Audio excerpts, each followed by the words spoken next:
Bonjour à toutes et à tous, une nouvelle vidéo sur pourquoi mon poêle vibre, pourquoi il fait du bruit, pourquoi il y a des résonances. C'est tout simple. Mais avant de commencer la vidéo, si tu veux suivre ma chaîne, si mes vidéos te plaisent, il y a un petit pouce juste en bas.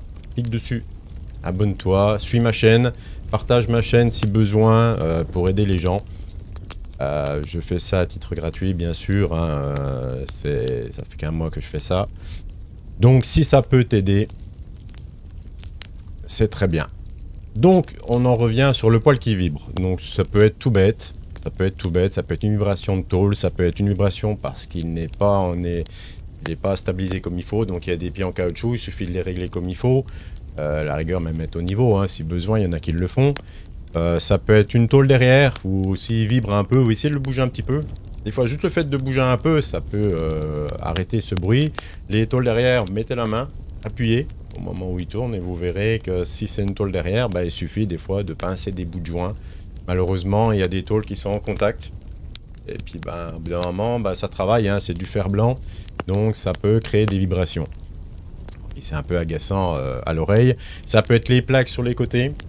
Peut-être pas assez vissé, ou qui touchent des parties comme les plaques derrière qui touchent, et puis avec les vibrations, avec la dilatation, ça fait des vibrations.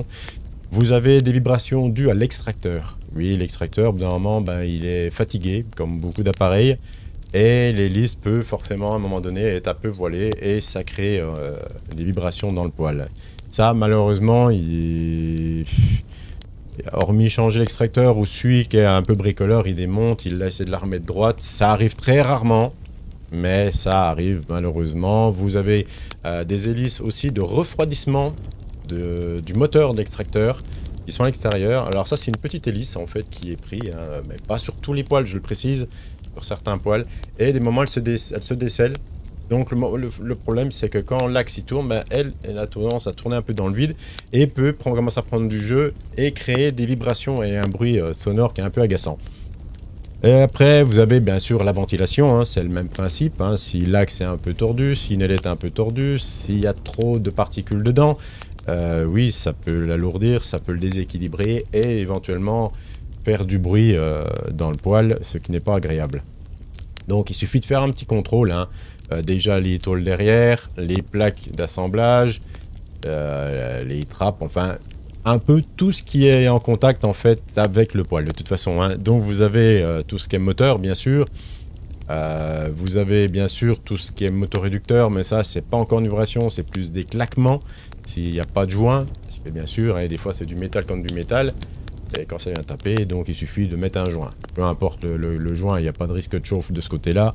C'est en dessous du silo. Après... là-dessus, il n'y a pas grand chose à dire, hein. Il suffit de mettre son poêle, essayer de le bouger un peu, si vraiment ça fait du bruit, comme ça, ça peut, il suffit qu'il y ait un petit déséquilibre, et les tôles peuvent éventuellement vibrer et agacer à la longue. Donc, après, il n'y a pas grand chose. Si vous avez, il y a une chose que j'oubliais, mais en réfléchissant, je viens d'y penser, la vitre, quand elle se dessert, avec la pression de l'air dans le foyer, et comme aussi sur des poêles non étanches, je précise non étanches, il prend aussi de l'air par la vitre, et c'est pas complètement jointé, hein, c'est soit sur les deux côtés, soit ça fait en forme de U, soit en forme de N bien sûr, hein, un joint au-dessus, et deux joints sur les côtés, et l'air passe, donc si elle est desserrée, voilà ce qu'elle fait. J'ai déjà eu le cas plusieurs fois, hein, il suffit... de prendre une petite clé de 6 pour certains ou un tournevis pour d'autres, suivant les vis qui ont été utilisées pour serrer la vis, et de leur donner un petit coup. Aussi en fin de saison, vous pouvez faire un contrôle après nettoyage, de tout resserrer comme il faut un petit coup avant la saison prochaine pour éviter des problèmes. Et bien sûr, hein, une vide desserrée et faire entrer plus d'air, faire entrer plus d'air va perturber le vacuumètre, et le vacuumètre va vous le mettre en erreur H01. Donc voilà. Après, là-dessus, il n'y a pas grand-chose qui peut faire vibrer, hein, de toute façon, à part des tôles qui se touchent, des tôles mal assemblées, un extracteur déséquilibré ou usé, hein, qui peut faire du bruit aussi, hein. Ça arrive. Vous avez bien sûr la ventilation. Après, Non, il n'y a pas d'autres moteurs hormis la ventilation, l'extracteur, le moteur réducteur, mais ça, non, c'est plus un claquement. Donc ça n'a rien à voir avec une vibration. Donc bien contrôlé, et même au besoin, vous pouvez acheter des joints haute température, hein, bien sûr, et caler hein, les parties sur les côtés, bien sûr, si vous voyez que c'est un peu trop juste, puis que ça fait toujours du bruit quand vous serrez, vous calez avec des joints, il n'y a pas de problème. Donc il n'y a pas de risque, il y a des joints haute température, je précise, hein, pas des joints à caoutchouc qui fondent avec la chaleur ou autre, parce que là vous allez avoir des petits problèmes, et ça va pas être agréable au moment du démontage. Donc oui, des joints, après vous en trouvez, c'est du tressé, hein.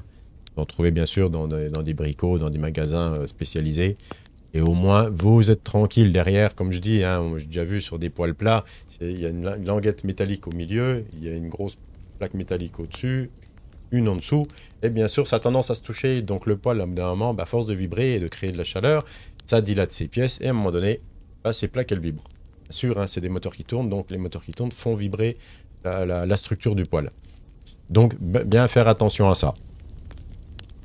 Donc voilà, après là-dessus, non, je pense pas qu'il y ait 36 solutions. Donc bien faire attention. Après, si ça vient au niveau moteur, bon forcément, les gens ne vont pas forcément démonter, ils vont pas forcément regarder. Ils vont plus appeler soit un technicien, soit ils vont commander une pièce et la changer. Mais comme je dis à chaque fois, foutu pour foutu, des fois, mais c'est pas plus mal de regarder. Et si on peut se dépanner par soi-même et résoudre les problèmes avant d'acheter une pièce, ben, c'est toujours ça de gagner. Et c'est pas négligeable pour toutes les personnes. Donc il faut regarder, il faut contrôler. N'hésitez pas, ça ne risque rien du tout. C'est des poêles, c'est des foyers fermés qui sont quand même très bien étudiés. Donc vous pouvez par la suite me faire un retour et me demander des fois éventuellement comment faire pour démonter. Si je peux vous aider, même si je ne connais pas toutes les marques, parce qu'il n'est pas possible de connaître toutes les marques, il y a toujours des gens qui se croient toujours plus malins que les autres et qui disent qu'ils ont soit tous les codes, soit toutes les références de tous les poêles. Mais oui, c'est un peu impossible, c'est comme toutes les voitures, je fais beaucoup de mécanique, je ne connais pas tous les moteurs et toutes les voitures du monde. C'est impossible. Et toutes les pièces, même si ça se ressemble mécaniquement, il y a des vis qui sont différentes, il y a la mécanique, elle est différente, la fabrication, elle est différente. Voilà. Donc, sur ce, je vais vous laisser là. Ma vidéo se termine. Donc n'hésitez pas, hein, si mes vidéos vous intéressent, posez des petits likes. Il y a le petit pouce juste en bas. Ça me fera plaisir à moi. Ça fera avancer ma chaîne. Et bien sûr, je continuerai à faire du contenu.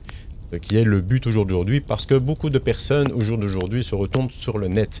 Quoi qu'en disent certaines personnes qui se déplacent pour aller faire du dépannage. Mais les gens veulent essayer de se dépanner par eux-mêmes. Donc c'est bien beau de dire oui mais moi je me déplace, je dépanne. Oui mais qui dit déplacement dit intervention, dit un coût. Que mes vidéos elles sont gratuites. Ça vous aide, ça aide beaucoup de personnes, je le vois bien, hein, j'ai quand même pas mal de commentaires, hein, comme je le dis à chaque fois. Ça me fait très plaisir que les gens passent par moi aussi.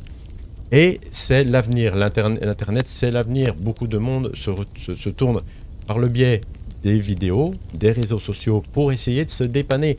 Donc c'est bien beau de dire je suis technicien, je me déplace tous les jours. Oui, moi aussi j'étais technicien, je me déplaçais tous les jours. Mais à quel prix pour le client? À quel prix?